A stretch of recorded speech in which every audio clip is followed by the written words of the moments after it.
PowerPoint. Deixa eu dar... Peraí. Começou? Tá, então, sim, começou. Então, boa tarde, pessoal. Hoje a gente, com muita alegria, recebe, né, pela segunda vez em menos de um ano, a minha amiga, a professora Gisele Welch, que vai nos dar hoje e nos brindar com uma aula, uma palestra, né, sobre o relatório de pós-doutoramento que ela fez em Heidelberg, e que trabalha com um tema muito próximo daquilo que a gente vem trabalhando há algum tempo aqui na PUC. Antes de passar a palavra à Gisele, que a gente vai se tratar Gisele e Marco, a gente já estamos autorizados aqui a isso, né? Há um bom tempo, a gente está num grupo de pesquisa, um ambiente virtual mais acessível a todos.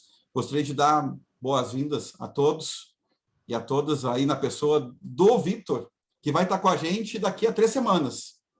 Tá? Então, já está marcado o Vitor daqui a 3 semanas, no dia 6, às 18 horas, que vai trabalhar com o tema das provas e o relatório dele de pós-doc, que foi agora publicado pela Juspodium. A gente já vai ver isso aí mais tarde. E no dia 20, e quando, Guilherme? 29?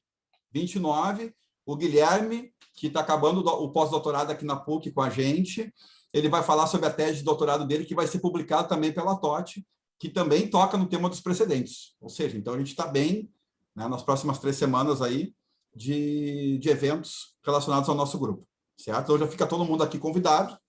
E, Gisele, né, obrigado por ter vindo, a gente sabe que está na fase final aí, né, para que o Guilherme chegue efetivamente aos braços, né, físicos de vocês.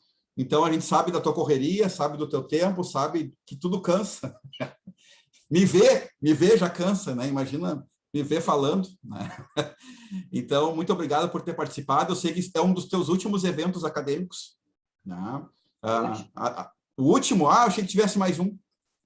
Então, muito obrigado pela deferência aí de ter, né, vindo ao nosso grupo de pesquisa já pela segunda vez. A primeira está gravada, ela falou da tese de doutorado, na verdade foi arguida, né, rearguida aqui no nosso grupo da tese de doutorado.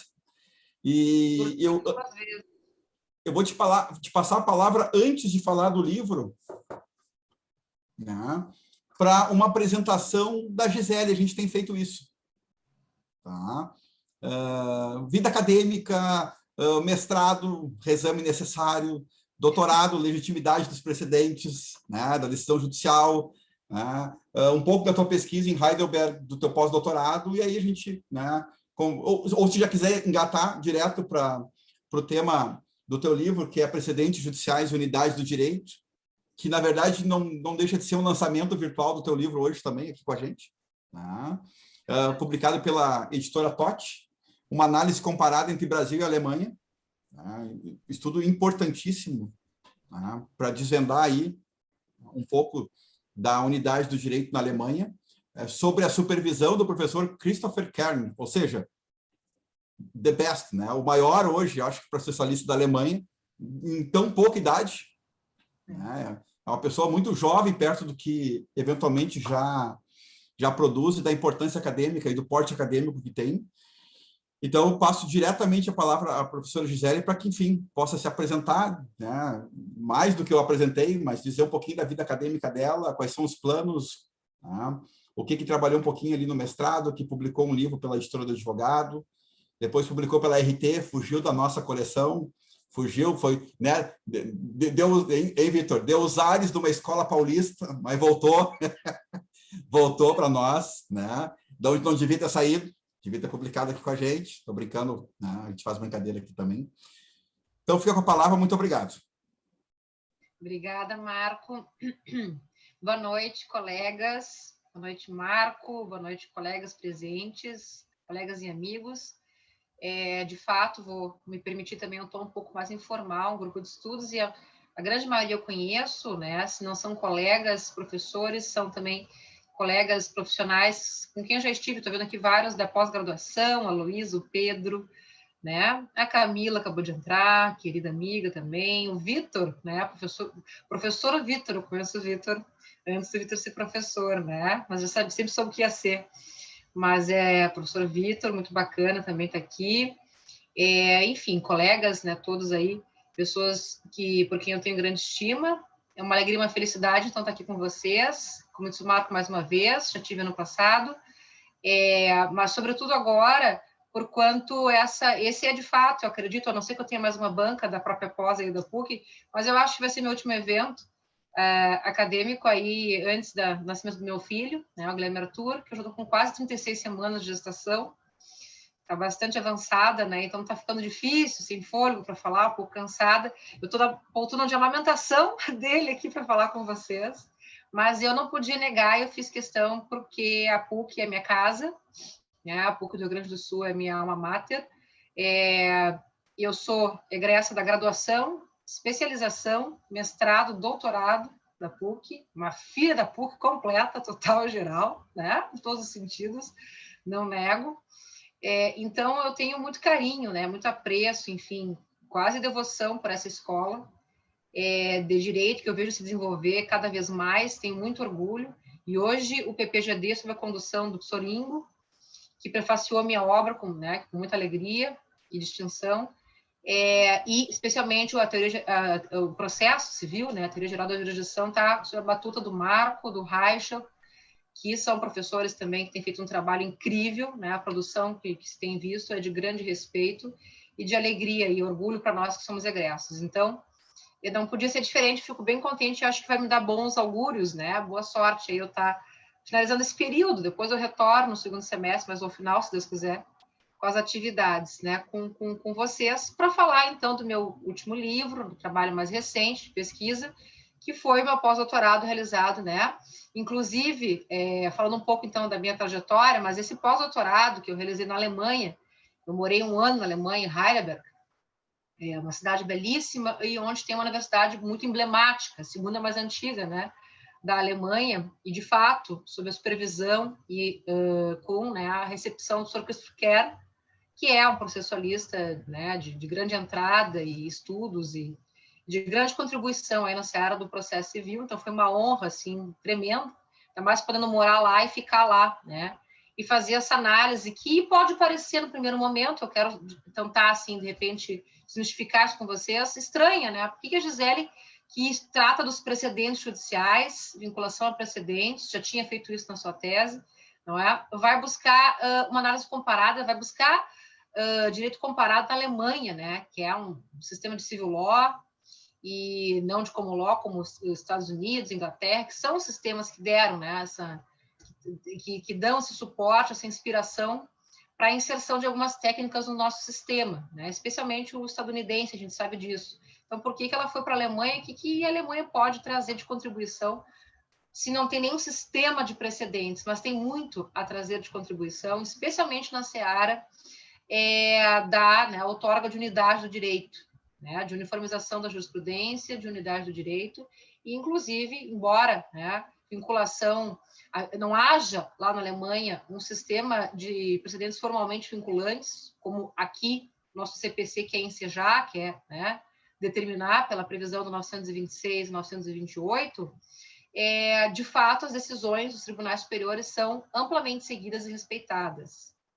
Eu vou falar a respeito disso quando tratar do livro, né? Mas a gente percebe lá, embora não tenha, né, um sistema de precedentes formalmente vinculantes, nós temos um respeito e uma atividade prospectiva dos tribunais superiores, em especial do Bundesgerichtshof, BGH, que é o STJ deles, tá? Realmente sendo desempenhada, né?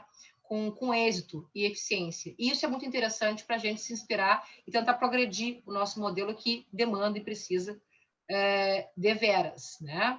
Mas antes de eu chegar, então, lá e mostrar como realmente talvez esse estudo tenha, né, seja rico e importante, falar da minha trajetória, como o Marco ressaltou, né? Eu sou egressa da PUC, então, graduação, especialização em Direito Público, né? Eu não fiz em processo, fiz em Direito Público à época, porque, enfim, eu queria ser orientada pelo professor Araquém de Assis, né? Eu sempre gostei de processo civil, desde a graduação, produzi na graduação já uma monografia que na época foi meio audaciosa, né? Porque acho que o Vitor passou por isso também, eu me lembro muito bem.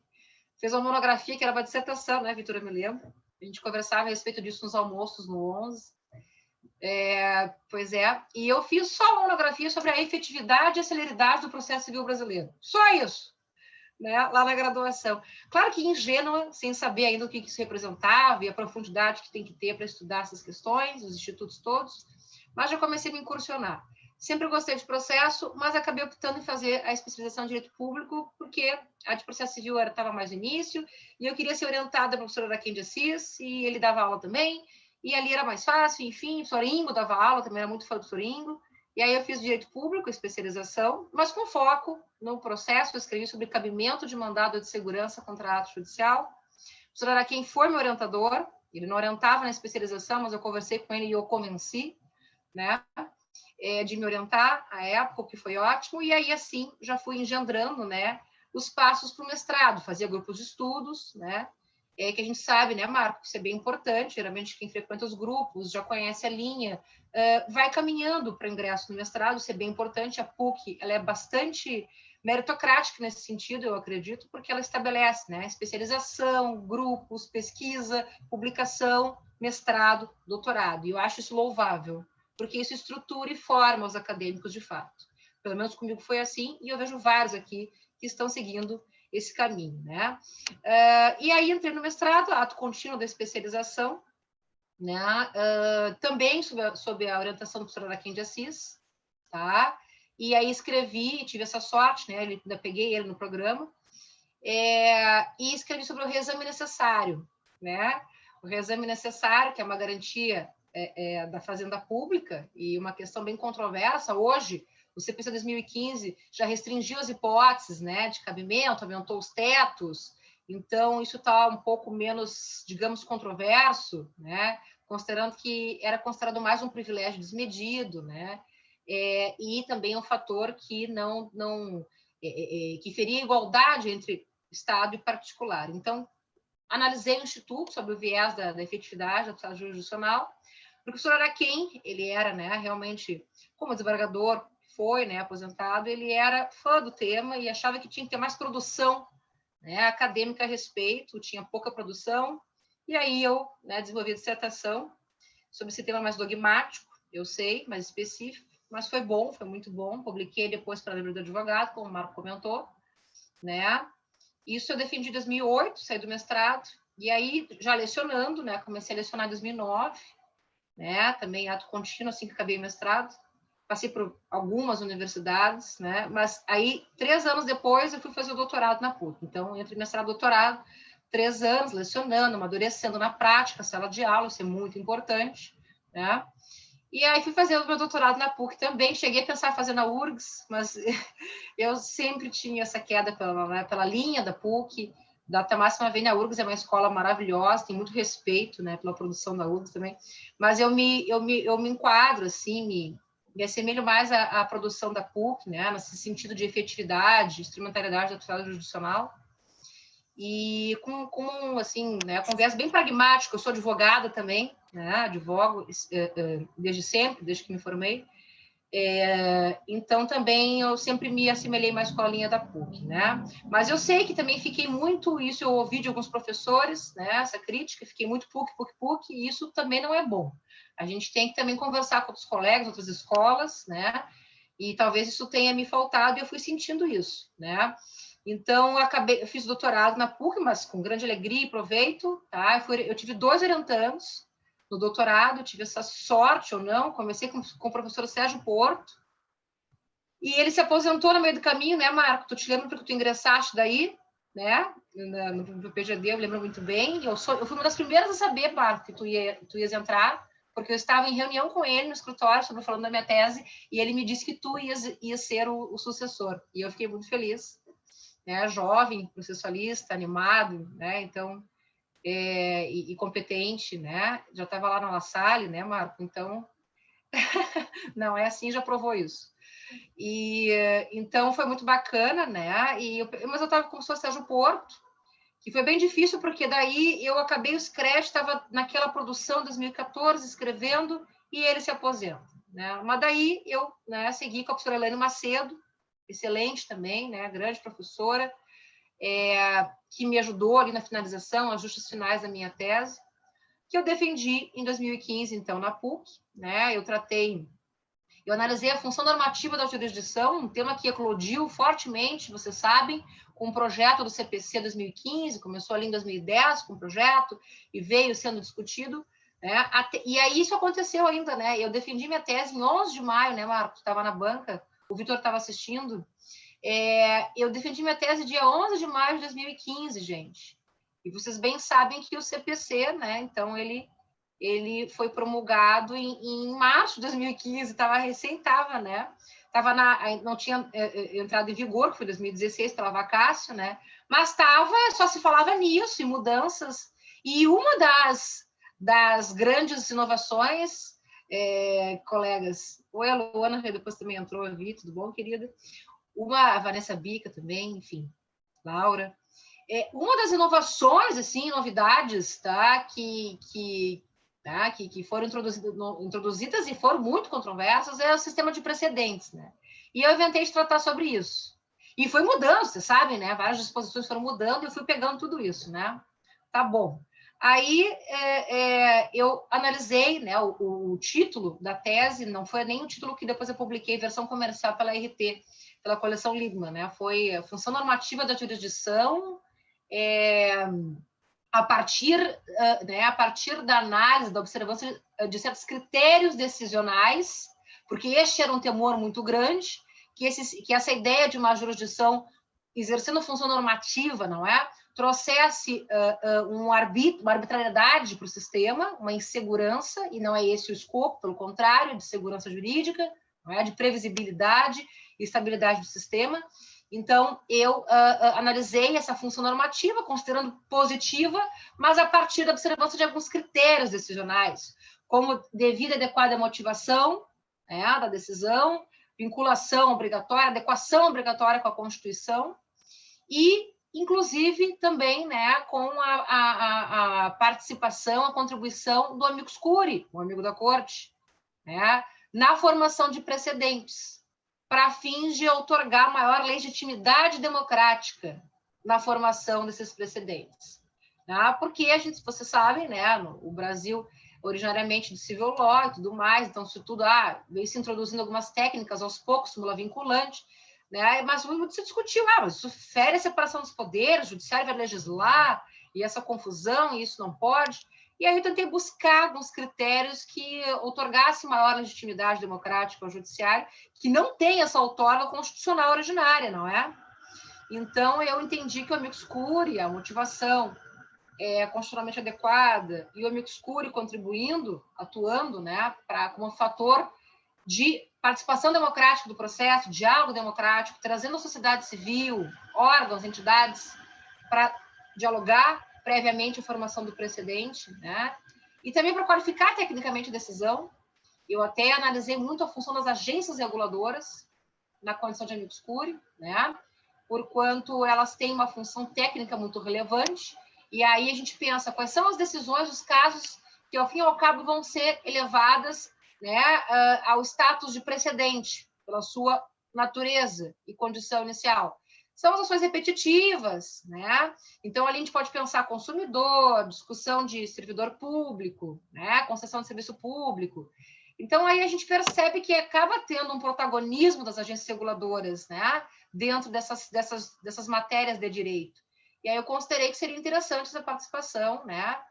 Importante para fim de legitimação democrática, tá? E isso que eu defendi em sede de tese, lá em maio de 2015, uma banca, né, de peso. Então, estavam lá meus dois orientadores, o professor Sérgio Porto veio como convidado e arguidor, né, Marco? O professor Elaine Macedo, e aí tinha os convidados, eu consegui uma banca muito boa, o professor Hermes Zanetti, né, que tinha acabado de lançar à época um livro sobre precedentes judiciais, o valor vinculante dos precedentes, tá? É um baita livro, né, muito importante, que eu citei bastante. E aí eu tive a sorte que ele veio para alguns eventos na URGS, né, Vitor? Eu acho que não, a tua banca acho que tinha sido antes, mas ele tinha outras bancas. Eu me lembro que eu até fui na URGS assisti-lo, entender, né?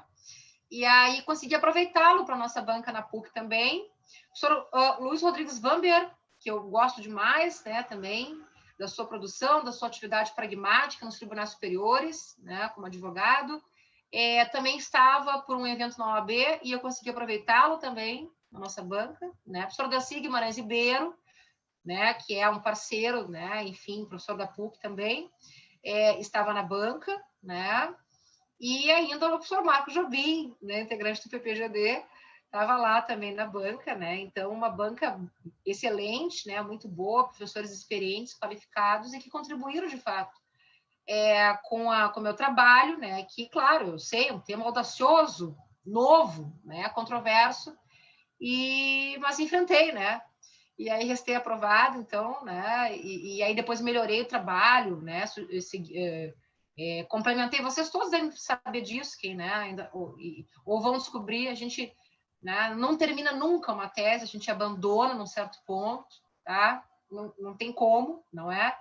E sempre vai faltar alguma coisa, e a banca é o momento de vir as sugestões, os acréscimos, e a gente tem que aproveitar ao máximo, né, esse momento, e eu procurei fazê-lo no tempo de um ano, acrescentar, porque realmente tinha muita bibliografia, e nem tudo eu tinha, de fato, né, acessado, e aí eu melhorei bastante o trabalho e consegui publicar, então.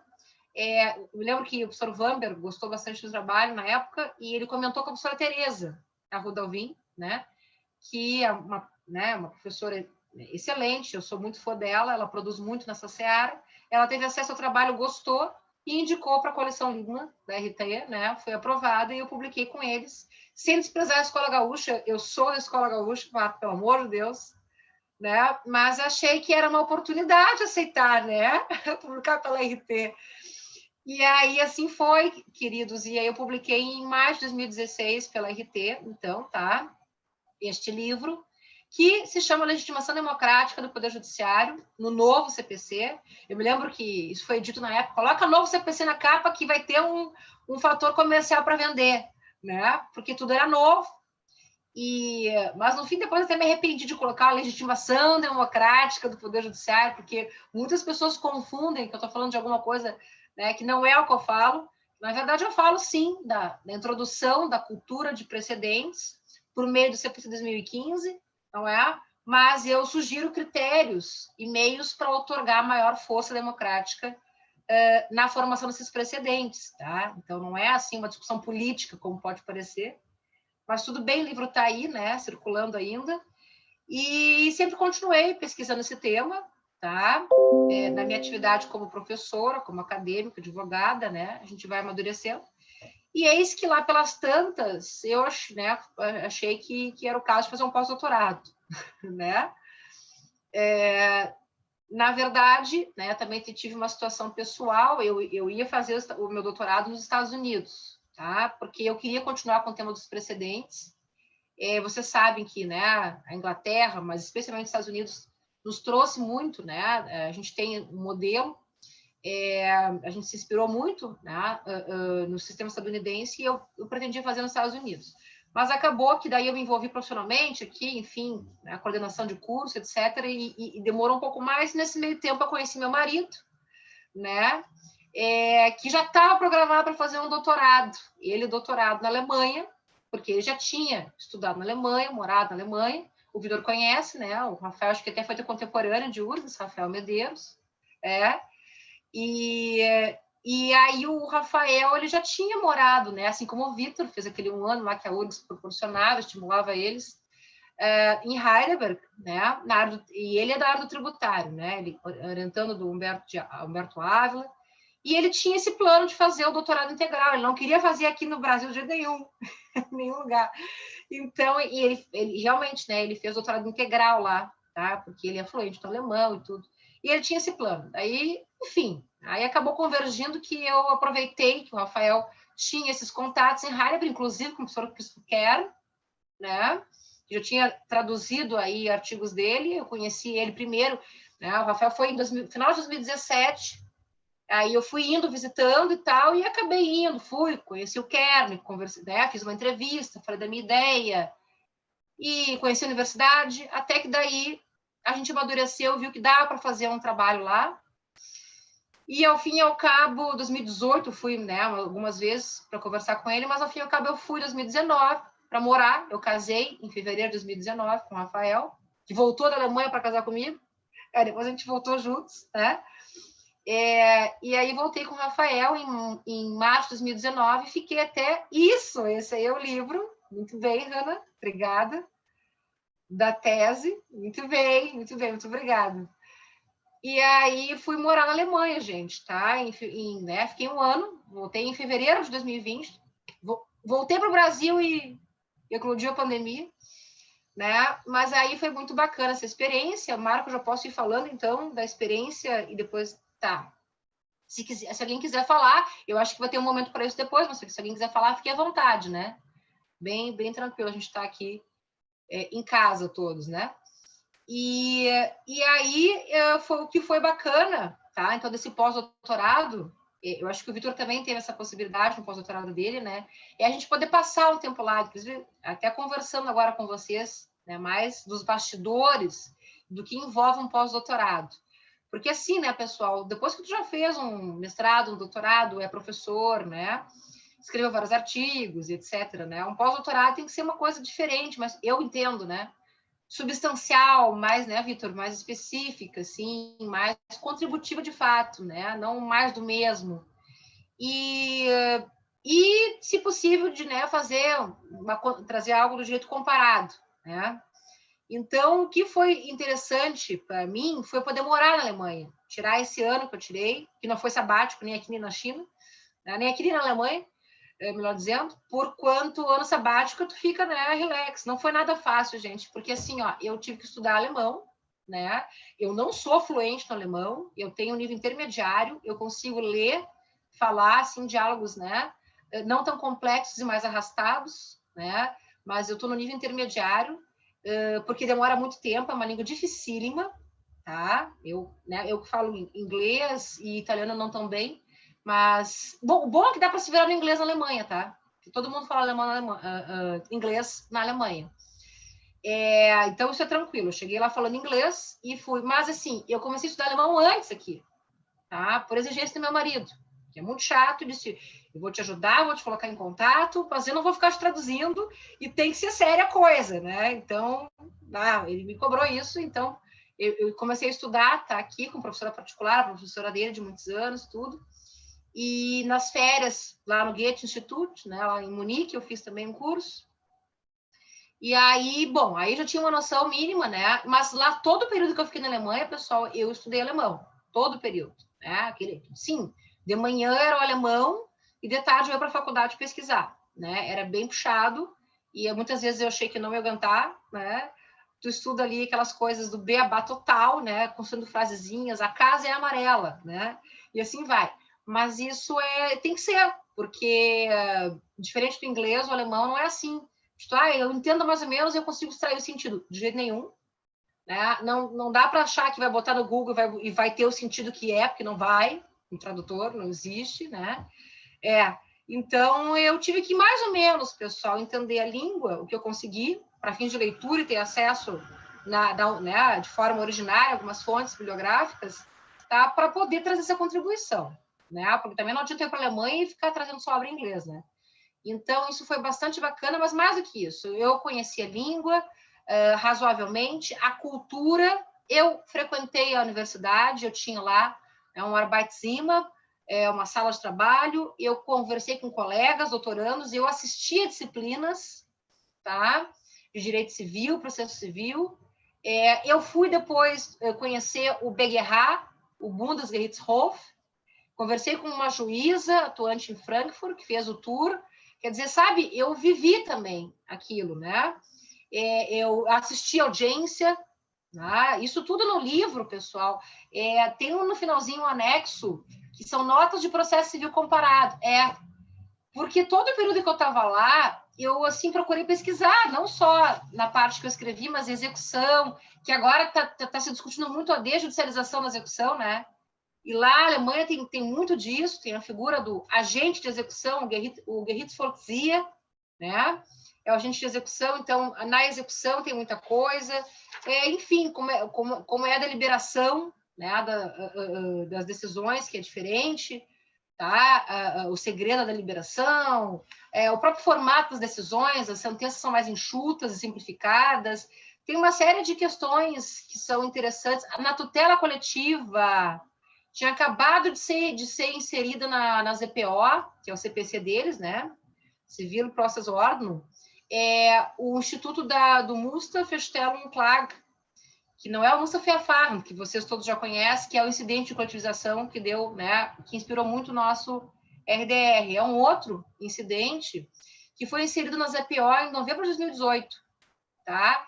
Que é para fins da tutela jurídica do consumidor. O Vitor sabe, o Vitor até falou numa palestra lá no evento brilhante lá do marco de coletivização, eu me lembro, sobre o escândalo do diesel, né, Vitor?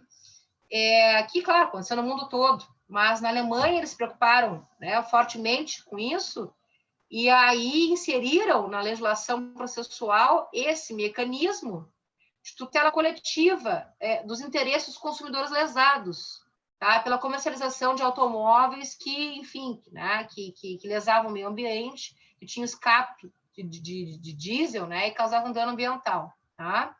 Então, era um modelo, né, bem parecido com a nossa tutela coletiva, com o RDR, tá? Mas específica a tutela do consumidor. Mas estavam ainda desenvolvendo muitas novidades, mas achei bem interessante, eu estudei um pouco, escrevi até um artigo que saiu na Repro sobre, né, sobre esse instituto. Então, vejam vocês que eu me envolvi assim, com temas, curiosidades, mas, sobretudo, pude vivenciar. E também, assim, verifiquei como é que é o ensino jurídico, né, que é bastante diferente. Eu até escrevi também, assim, um artiguinho que saiu no Migalhas para falar do ensino jurídico. A formação jurídica na Alemanha é bem diferente da nossa, né, o tempo deles, né, o Staatsexamen, que é a OAB, tá, a forma que se desenvolve. Se vocês quiserem ver isso com calma, está lá no Migalhas, tem o ensino e a formação jurídica na Alemanha.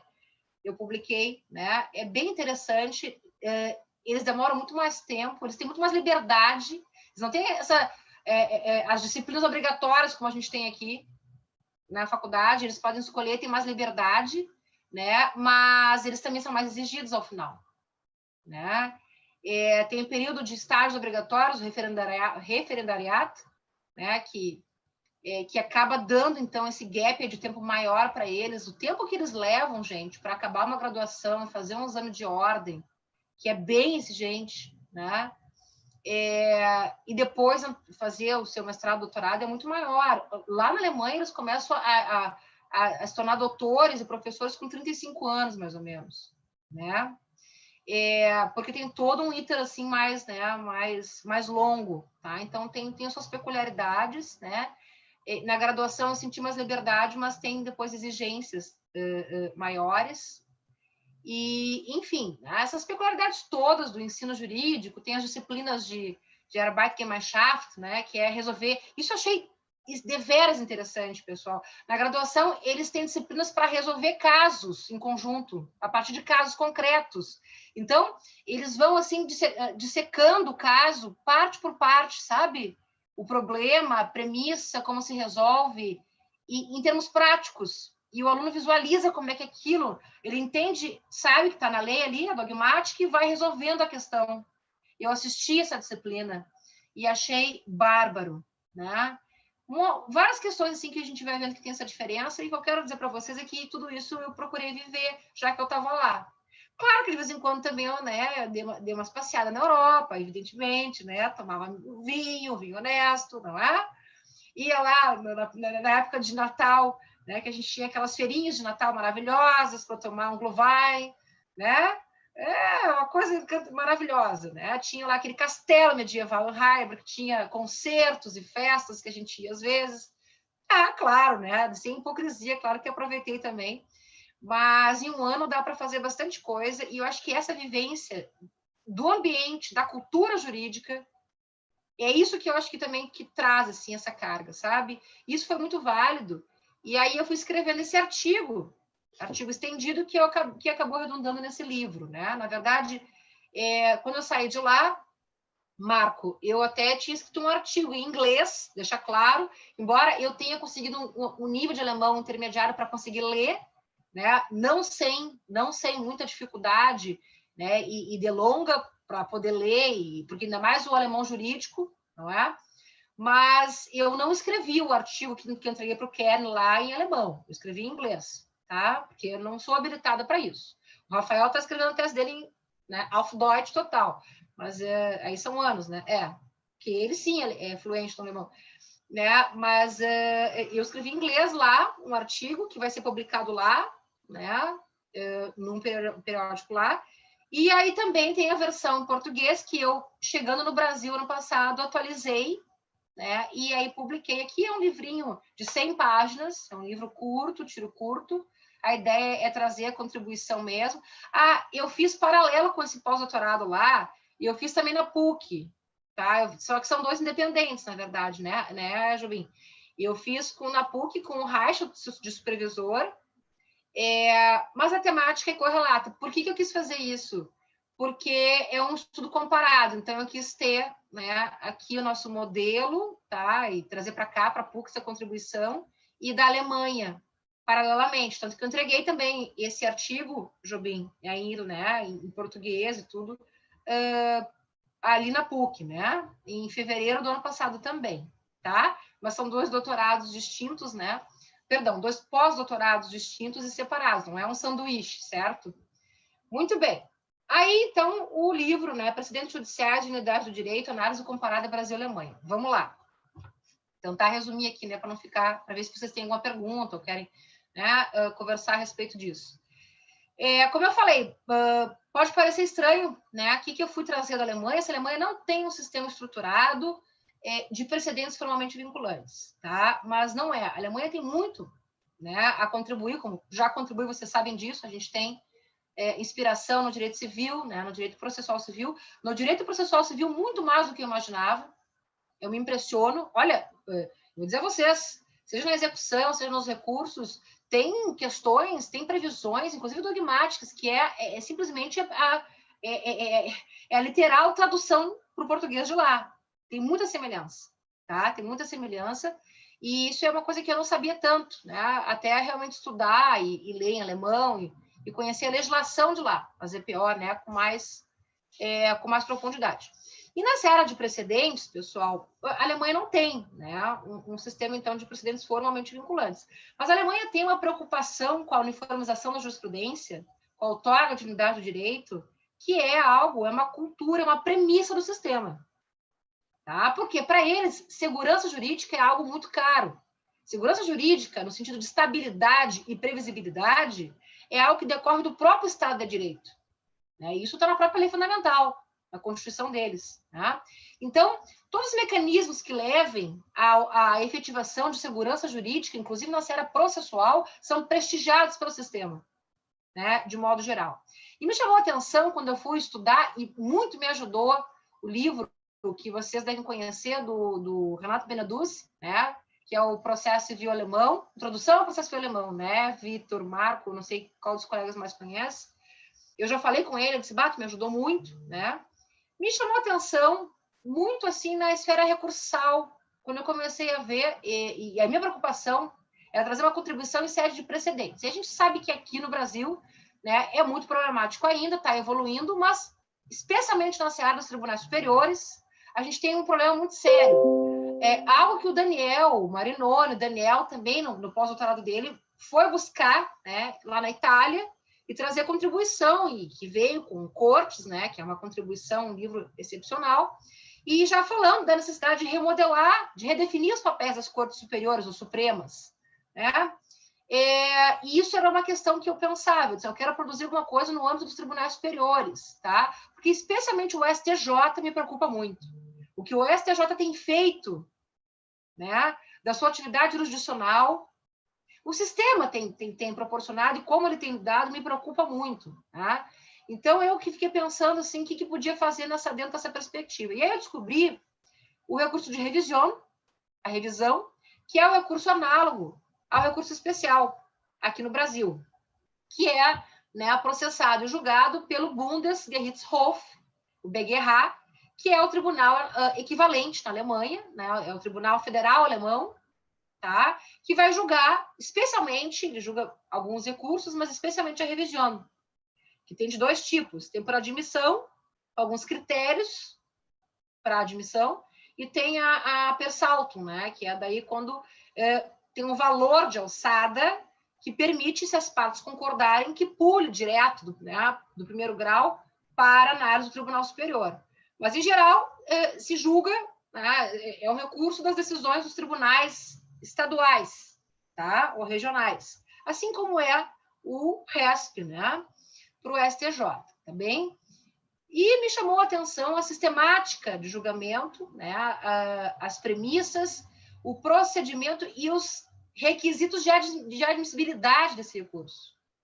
Dentre os requisitos de admissibilidade desse recurso, tá, nós temos, então, a Grundsätzliche Bedeutung, que é a necessidade de importância fundamental, de relevância da matéria que está sendo discutida. Tá?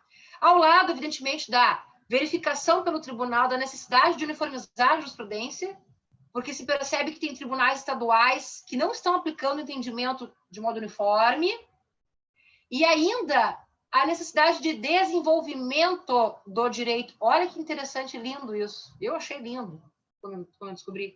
Necessidade de desenvolvimento do direito. Olha, nós precisamos evoluir isso aqui. Esse tema não está discutido de forma suficiente. Nós precisamos melhorar essa tese, né? Aprofundar e uniformizar. Isso, esses fatores, por si só, são suficientes para o Tribunal Superior, né, alemão, admitir o recurso, julgá-lo e estabelecer a tese que vai ser severamente observada pelos tribunais estaduais e pelo sistema como um todo, porque me chamou a atenção como o sistema, a advocacia, de fato, tem como guia, como diretriz, as decisões do BGH. A função é altamente prospectiva em termos práticos que desempenha esse tribunal. Claro que vocês devem estar pensando assim, sabe, Gisele, ok, que bonito isso, mas tu também tem que ter noção que não dá para comparar a Alemanha com o Brasil por uma série de questões, e de fato não dá. A começar pela extensão territorial, né? O Brasil é muito maior, pela dimensão populacional, né? Que nós temos aqui, pelas questões econômicas, né? Os problemas que nós temos aqui, tá? É tudo muito diferente. Eu sei, né? Claro que isso aí tem que ser considerado no nosso contexto. Mas mutatis mutandi, sim, nós temos as mesmas premissas e preocupações que eles têm, né? E nós podemos pensar em instrumentalizar o nosso sistema de forma parecida, né? Então, me chamou a atenção esses requisitos de admissibilidade, a maneira como eles operacionalizam isso na prática e o resultado que eles obtêm, né? Que é um BGH, né? Totalmente sem congestionamento, tá? Sem congestionamento e sem jurisprudência defensiva, que é um problema sério que a gente tem no nosso STJ, né? Então, eu pensei em buscar trazer para cá essa contribuição, né? Analisando isso. Olha, né? Quem sabe, porque qual é hoje o problema do STJ? Vamos situar. Né? O que a gente tem no STJ de problemático? E vocês estão cansados de saber, porque é só ler, só assistir decisão, né? Excesso de processos, congestionamento. Eles mesmos estão dizendo, vocês viram esses tempos aí, né? Que era um absurdo, quantidade de habeas corpus, e não tem cabimento, e o tipo de processo, né? É demais mesmo. O que chega lá não é... Porque vamos pensar, qual é a função do STJ? Né? Que a Constituição estabelece é uniformizar, pacificar a legislação, né, federal infraconstitucional. Assim como o STF tem a função de fazer a salvaguarda da Constituição, né? Embora essas funções, às vezes, não estejam bem definidas, né? Qual é a função do STJ e do STF? Isso é um problema muito sério. Muito bem. E esse Tribunal da Cidadania, o STJ, né, tem essa função relevantíssima, mas, ao fim e ao cabo, o que acaba acontecendo muitas vezes? Ele acaba mais trazendo, né, a falta de unidade, de uniformização do que outra coisa. Porque a gente percebe uma série de entendimentos dissonantes, divergentes, sobre a mesma questão, num curto espaço de tempo.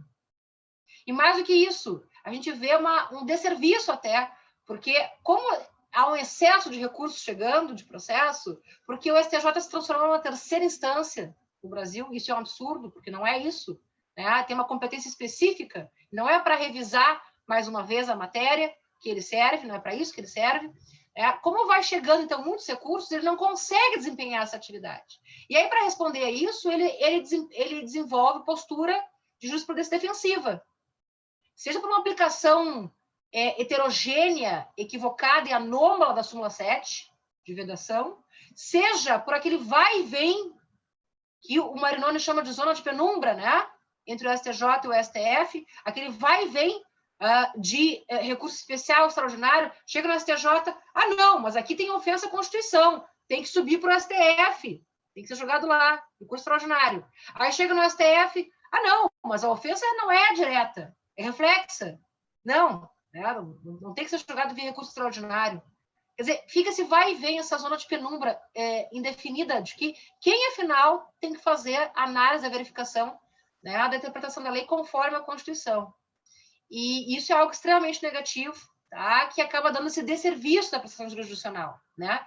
Então, a gente vê, no mais das vezes, que o STJ, para tentar realizar a sua jurisdição, ele vai desenvolvendo essas atividades de jurisprudência defensiva. Não sei se vocês viram, mas saiu no Valor Econômico, há pouco tempo atrás, o percentual de agravos, o agravo de admissão para destrancar a RESP, né? Recurso especial e recurso extraordinário também, mas, enfim, no caso do STJ, 92% desse recurso, vocês viram? 92%, tá? Desses recursos que chegam no STJ acabam, ao fim e ao cabo, não tendo provimento.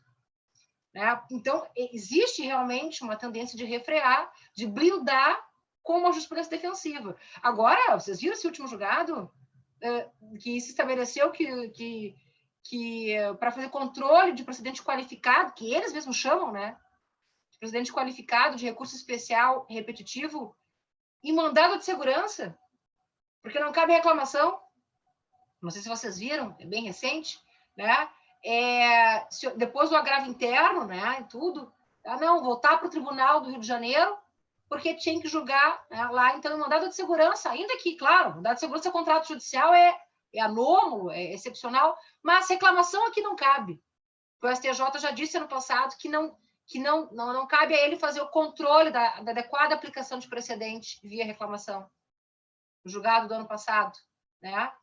Então, assim, tudo isso, né, são técnicas de jurisprudência defensiva para tentar viabilizar em termos práticos. E aí, aquilo que se conclama de instrumentalidade e colaboração, né, isso vai por água abaixo. E o que a gente vê é um tribunal, né, que tem critérios heterogêneos para admissão de recursos. Tem uma pesquisa também aqui que eu verifiquei, gente, que é assim, ó, a aplicação da súmula 7, só para ter uma ideia, a primeira turma aplica no percentual de 18%, a segunda turma no percentual de 39%. Né? Quer dizer, é totalmente heterogêneo.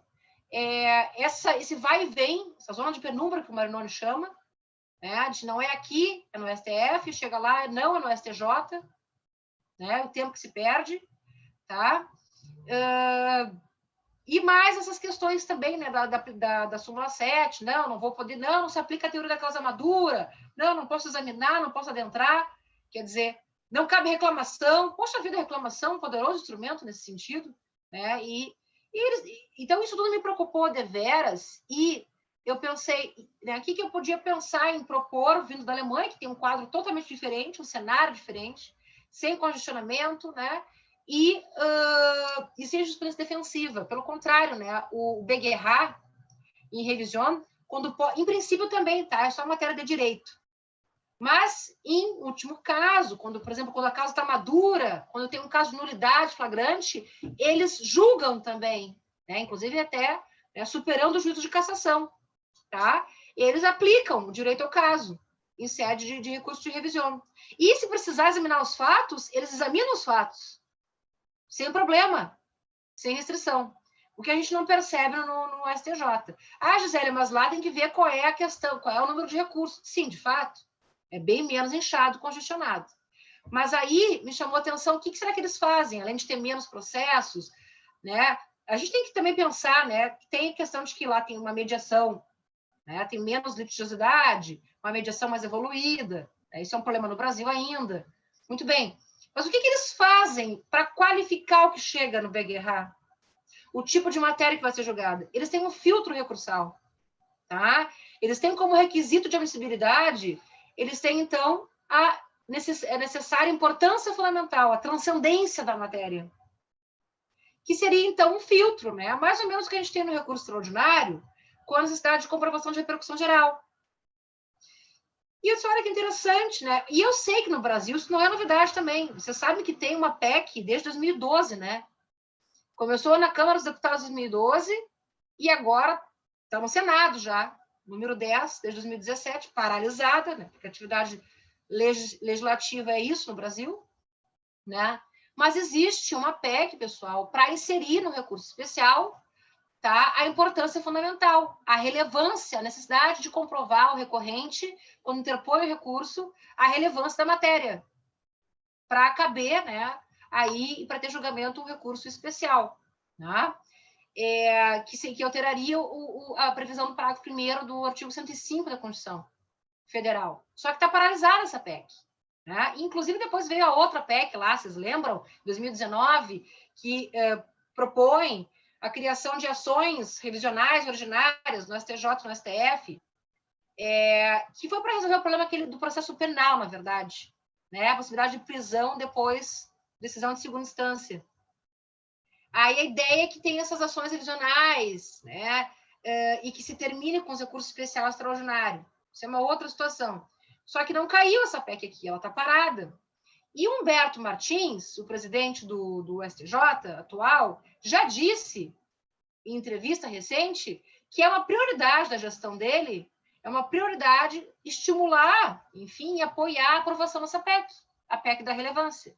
Porque ele entende que não tem mais condição, que tá, né, que o STJ está com esse problema muito sério, congestionado, e que, portanto, tem que ter uma qualificação do que chega, né, o tipo de processo que chega para ser julgado lá no STJ. Né? Então, vejam, isso nada mais é do que o modelo que tem na Alemanha.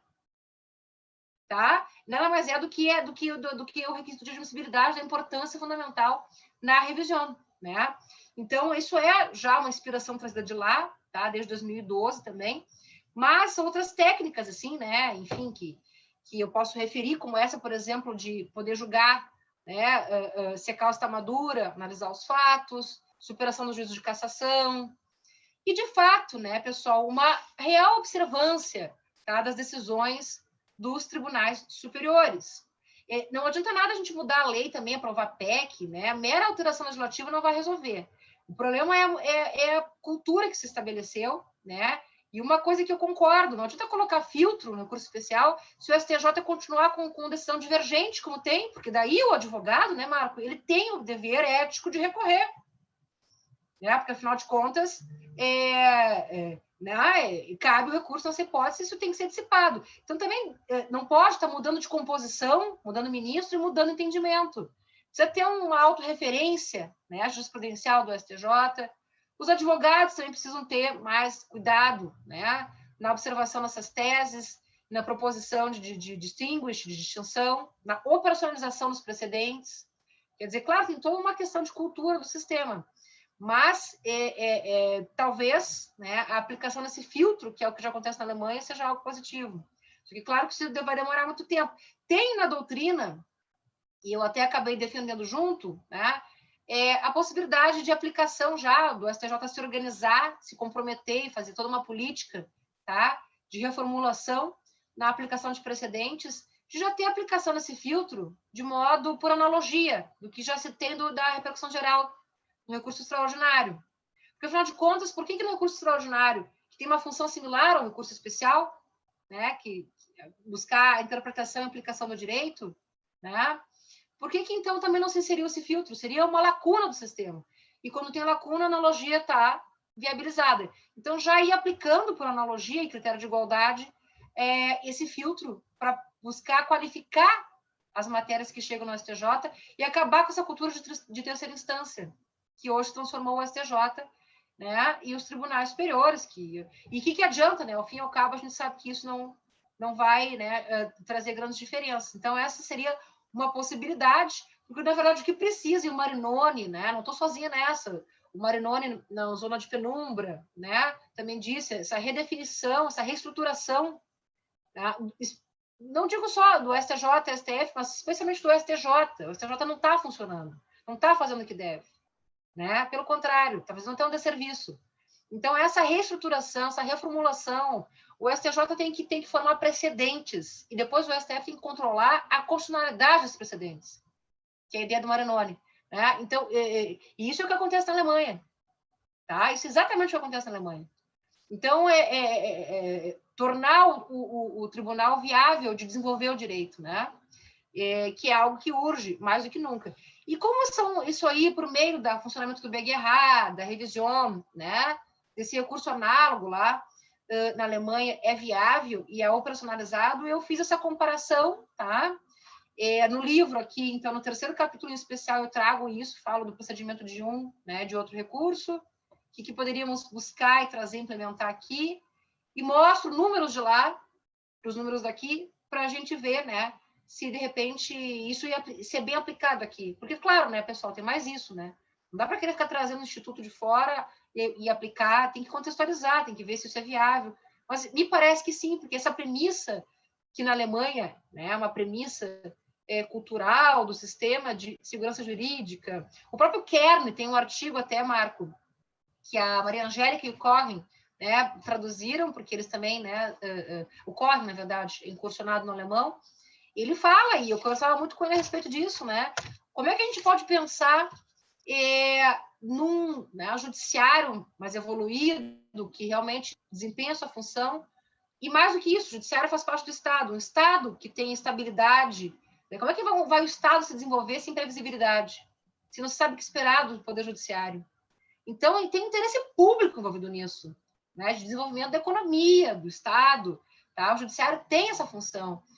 A gente sabe disso, né, Luana, que atua no tributário. Agora, essa função da tese do século lá, né, a questão da modulação dos efeitos. Puxa vida, essa decisão tem total repercussão para a economia, desenvolvimento da economia, análise de investidores externos para o Brasil, que a gente tanto precisa, uma série de questões. Então, resumindo, o funcionamento das cortes, papel, função, é algo de interesse público, é algo que urge ser redefinido. E lá na Alemanha, isso funciona, né, eu percebi que funciona melhor, claro que considerando as suas circunstâncias, mas eu acho que essa ideia de instaurar esse filtro de... e por fim, tem quem na doutrina fala, mas, né, que não é um absurdo, que imagina, o STJ é o Tribunal da Cidadania, justamente, vai refrear, vai limitar o acesso de matérias, mas, gente, não dá para ser ingênuo. Qual é a função constitucional do STJ? É uniformizar a aplicação da legislação federal. E tem que ser assim, que senão vai virar a terceira instância. E é isso que é hoje. Então, não adianta esse discurso que é o Tribunal da Cidadania, que não pode... Que nem o discurso do acesso ao Poder Judiciário, tem que deixar ir tudo para o Judiciário. Não é bem assim. Senão o Judiciário não vai trabalhar de forma qualificada e não vai entregar para o jurisdicionado aquilo que necessita. E o Estado não vai se desenvolver. Então, né, temos que buscar o meio termo aí. E me parece que essas questões e essas contribuições a gente consegue buscar na Alemanha, tá? Mas, não digo, né, mas está aqui, então, você tem até de outras searas, tela coletiva, tem aqui na nota de processo civil comparado ao final, e eu acho que, de repente, a gente pode pensar assim, claro, tá, de novo, e por fim, gente, não é essa coisa assim, vai para a Alemanha e depois quer trazer para cá. Eu não tenho, eu acho que, inclusive, tem muita coisa aqui, não vou entrar agora que não dá tempo, mas tem muita coisa no Brasil que é melhor que na Alemanha, não se trata disso, não tem complexo de vira-lata, tá? Não é isso. Mas eu acho que aquilo que a gente pode trazer de positivo e para melhorar, isso já acontece, essa PEC 219, 2012, é simplesmente o que tem na Alemanha, na revisão, tá? Eu acho que a gente tem que trazer. E eu quis fazer isso com esse meu trabalho, com essa minha pesquisa de direito comparado e com esse meu livro agora, trazendo aí para a comunidade jurídica debate, e agora com vocês, meus colegas da PUC, que eu agradeço, né, enormemente a oportunidade ao Marco de eu poder falar isso para vocês, né, trazer essas questões para a gente continuar conversando, né, porque senão se esgota aqui. Então, uma alegria, pessoal. Muito obrigada aí pelo tempo de oitiva de vocês, Marco, pela oportunidade de fala, né? E se tiverem alguma dúvida a respeito, eu fico à disposição para a gente conversar um pouco. Obrigadão.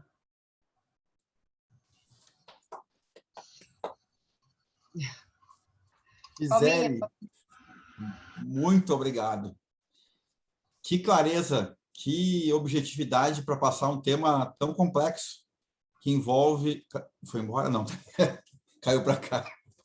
que envolve, né, uma análise comparada entre Brasil e Alemanha. O agradecimento aqui é duplo, né? A primeira por ter escrito, e ter publicado e realmente ter feito o pós-doc, né? Porque a gente sabe que muita gente, né, não faz, né, esconde que estudou e volta para o Brasil sem ter publicado e ter realizado nada. E tu não só fez o livro, né? Tu fez artigo, tu, né, conheceu o sistema, então para nós é uma alegria. E eu, né, confesso que eu não sabia de várias coisas que tu trouxeste no livro e que por isso fica o meu agradecimento aqui, né, por ter, de alguma forma, me auxiliado bastante a compreender melhor o sistema alemão, que é um sistema que eu ainda preciso, né, incursionar muito. E são por pessoas como tu, com esse tipo de estudo, que a gente acaba conhecendo de uma forma tão clara e tão objetiva assim. E pela tua exposição, né? Pelo amor de Deus. Né? Que nem a do ano passado, né? As pessoas saem daqui sabendo daquilo que foi dito frase por frase. Como eu disse, um tema altamente complexo, né? E tu nos traz aí uma possibilidade de compreensão ímpar, tanto do pessoal da graduação quanto do pessoal, né, do mestrado, doutorado, da especialização, sai aqui com alguma informação daquilo que tu trouxe para nós. Né? Essa concepção de cidadania, ela é muito tribunal da cidadania, né? Eu prefiro a concepção de que uniformizando e o juiz de Tupaciretã aplicando é muito mais cidadania do que prestar um desserviço, né? Como vem sendo feito. Né? Não é a jurisdição que está sendo feito. É um parasistema que ninguém que estuda profundamente consegue, né, conceber, em que, em certos casos, se preste uma real jurisdição, quando eventualmente, né, aporta lá questões importantes, e outros casos, né, fiquem à margem do Poder Judiciário, como ficam aí reincidentemente. É até às 19, né? São 19h15. Eu sei que o pessoal tem aula. Não. Eu ficaria aqui a noite inteira te ouvindo, mas o pessoal tem aula na especialização, por isso que vão saindo. Ali o Pedro já tem aula na especialização, já começou, né, Pedro? A Luísa também acabou de sair. Então, eu deixo à disposição. Se alguém quiser fazer alguma pergunta, alguma questão, vai ficar gravada, vou passar no grupo depois. 2021, TOT, né? Precedentes judiciais e unidades do direito, análise comparada Brasil e Alemanha, né? Vale muito a pena. Dá para ler numa sentada e ler uma segunda vez, porque realmente está muito fácil e com muita informação. E se depois do livro da Gisele, até porque eu acho que ele até auxilia mais a compreender o sistema, para que depois vocês possam acessar, né, o pessoal mais da graduação e da especialização, o do processo civil alemão, que a Gisele referiu, né, do Renato Beneduzzi. Né? Fica mais fácil de ler o do Renato depois de ler esse aqui da Gisele, podem ter certeza disso. Né? Ele tem muito mais assim, uma linguagem, né, fácil para compreensão do que o do Renato num primeiro momento. Né? Então, meus parabéns, Gisele. Fica à disposição. O Luiz entrou. O Raicho está aí, eu vi. Oi, professor Raicho, tudo boa bem? Boa noite, tudo bom? Parabéns, Gisele. Tudo bom, Marco? E aí, como é que tá? Tudo bem? Tudo bem, vim aqui de curioso, vim para dar os parabéns para a Gisele, vim aqui olhar um pouquinho, com torcida sempre, né? Você sabe como é. Torcida sempre. Sempre. Não tenho como fazer nada se não tiver torcida aqui. Não, aqui também eu tenho. Bom, a gente sabe como é que é. Mas parabéns, parabéns. Olha, o trabalho da Gisele ficou muito legal. Muito. Não canso de dizer, olha, ela fez uma pesquisa séria e agora, gente, as pessoas têm que começar a ler e comentar. É um ato de coragem a gente fazer uma pesquisa desse porte, se expor à crítica. Né? Parabéns, Gisele, viu? Parabéns. Obrigada, Racha. Eu já falei antes de ti aqui que tu, né, me auxiliou também como supervisor na pesquisa na PUC, e foi um grande amigo, trocou ideias comigo, teve em 2 eventos na UB, né, conversando, dialogando, então te agradeço muito também. Tu recebeu o teu exemplar já? Sim, recebi, quero te agradecer. Por sinal, a Gisele consegue um fenômeno, né? É a única pessoa que consegue gestar gêmeos, né, em lugares diferentes. É um fenômeno mesmo, né? Um fora e um dentro, né, Racho? Gostei disso. Tá aqui ele mexendo, tá gostando. Que legal. Obrigada. Realmente foi um show. Né? Foi um show, Gisele. Obrigado. Alguém tem alguma pergunta? Professor, eu queria fazer uma pergunta, posso? Claro, fica à vontade.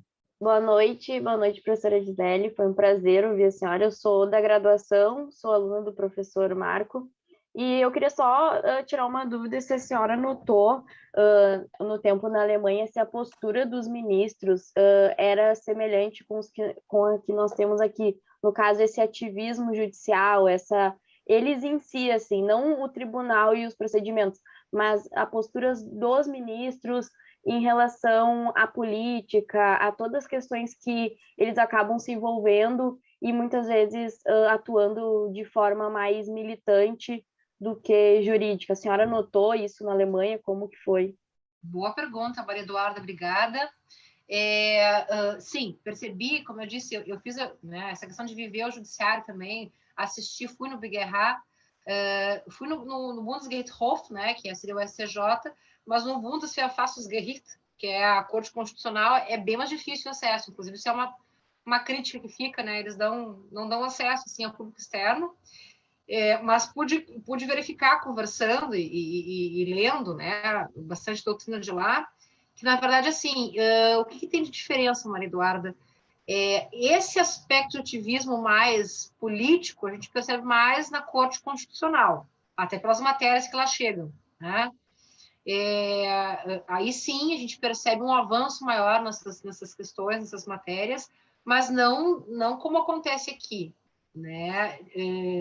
Aqui é muito diferente, né? Existe um respeito, né? Uma preocupação de limite muito maior dentro da atribuição da função do Poder Judiciário, né? E sempre tudo de forma muito fundamentada, não com criações, assim, mas fundamentada na lei. Os alemães são muito criteriosos, tem lei para tudo, né? Tudo tem que ter lei, tem que ter previsão em lei. Então, essa ideia realmente da previsibilidade da segurança jurídica é muito cara, e eles, de fato, respeitam a fundamentação, né?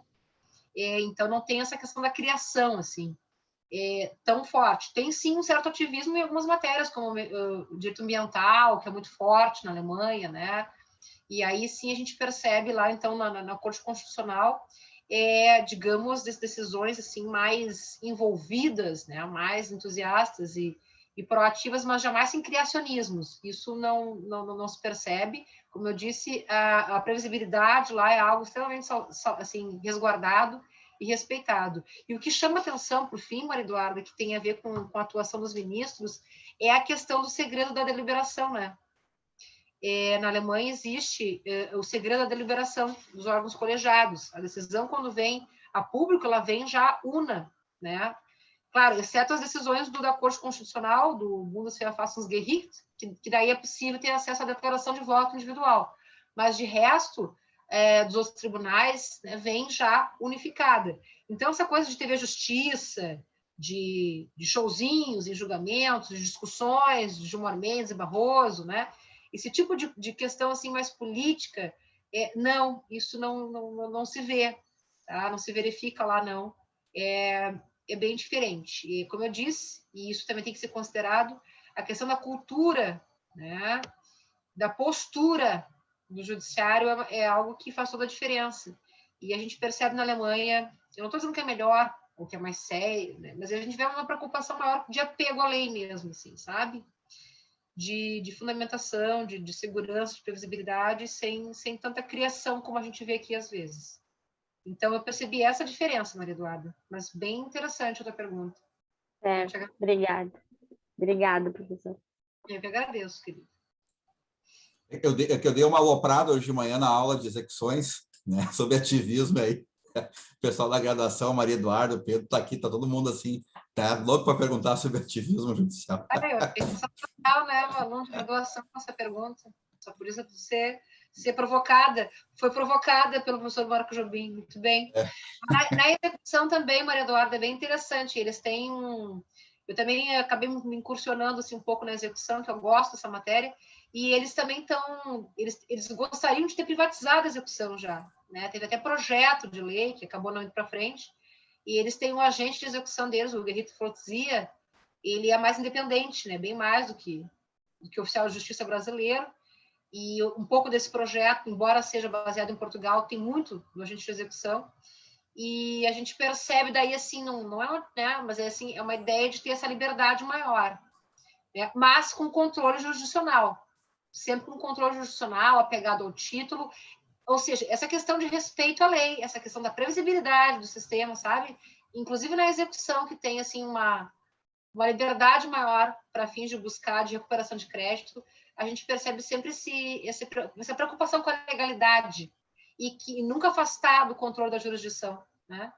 Para a correção de eventuais abusos e ilegalidades. Então, bem interessante, já que tu falou de execução, né, Marco? Esse é um outro aspecto, uma outra nuance importante que eu verifiquei lá no processo civil alemão.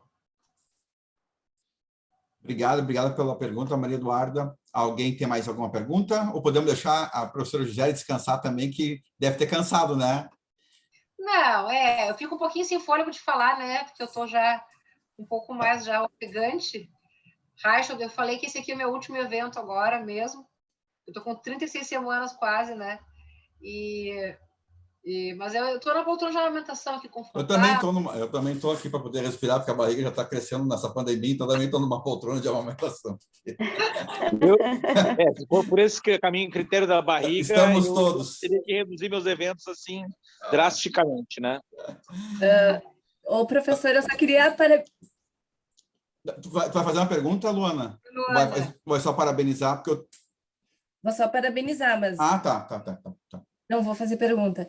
Não, eu só queria parabenizar a Gisele, que por ela ter conseguido também desenvolver toda essa parte acadêmica e tá vivendo essa plenitude da gestação e ao mesmo tempo apresentando esse livro. Tu estás entrando na melhor fase da tua vida, eu posso te dizer, porque eu tenho 2. Eu sei. E é muito legal, tua trajetória acadêmica brilhante. Parabéns pela exposição hoje, que foi excelente. Tá bom? Obrigada, Era isso. Obrigada, querida. Fico muito feliz de Obrigado, ouvir Luana. positivos pela maternidade. Obrigada. Ninguém mais? É isso? Então tá. Maravilha, então. Obrigado, Gisele. Obrigada, Marco, querido. Valeu, obrigado. Bom, agora, né, depois do nascimento, depois do período né, que as coisas vão se acertando, no final do ano volta, né, para falar, aí não sobre jurídico, mas como está a vida pós-parto. Não, você pode acompanhar no Instagram da Gisele, né? No meu Instagram, pode acompanhar lá que eu vou postar. Mas no Instagram, às vezes, só aparece a coisa boa. A gente quer saber da parte... A gente quer saber da parte onde o bicho pega, né, Guilherme? Aqui, ó. 2 da manhã. Essa que a gente quer saber. Né, Luiz? Né, Luana? Não, essa vida ganha aí, né? Não aparece. No Instagram tá aqui, ó. A parte dura não aparece. Mas tem bastante, gente. Não é fácil. Mas a parte Marcos, se tu me permite... Vai fazer uma pergunta, Guilherme? Não, só vou mandar um abraço para a Gisele, parabenizar pela exposição. Nós já nos conhecemos de corredores, enfim, eu vim aqui te prestigiar, porque esse é um tema muito caro a mim também. Eu fiquei muito feliz, aprendi muito te ouvindo, e certamente vai me deixar numa situação bem mais difícil daqui a 2 semanas, falar depois de ti. Mas parabéns mesmo. Gostei muito de te ouvir. Tudo de bom aí. E te desejo uma boa hora aí também. Tá bem? Olha, querido, obrigada. Meus parabéns também pelo teu trabalho. Eu sei que tu está fazendo pós-doutorado aí. Muito sucesso para ti. E obrigada aí pela tua presença também. Fiquei feliz de te ver aqui. Legal. Obrigada. Muito bom, um abraço. Parabéns pelo trabalho e pela trajetória. Obrigada. Obrigado, Guilherme. Para cada um que vai falar, eu pergunto se vai fazer uma pergunta, porque eu tenho horário às 19h26. Aí eu passo o controle para a Micaela, ou para a Hanna, ou para alguém, para o Luiz já saiu, da onde está ele também. Podem ficar discutindo aqui se a Gisele, né, eu tiver tempo pelo resto da noite. Só que eu tenho daqui a 4 minutos que entrar, né, numa outra live, daí eu não consigo ficar. Por isso que eu pergunto, né? Parece antipático, né? Vai perguntar, porque eu sei que se perguntar pode, né, ir além das 19h30. Jobim tá em todo, hein, Jobim? Jobim tá muito... Não, mas agora não, é live, pessoal. Daí mas amanhã tem 2 já. Querem fazer mais uma pergunta? Ninguém vai perguntar mais? Não? Então tá. Gisele, obrigado. Parabéns por todo o teu trabalho, né? Vamos se falando. Que tudo dê mais certo possível, tá? Nesse final aí de gravidez, e a gente se fala logo mais. Tá, obrigada pela oportunidade. Uma boa noite, um abraço a todos, viu? Tchau, professor. Tchau, tchau. Até.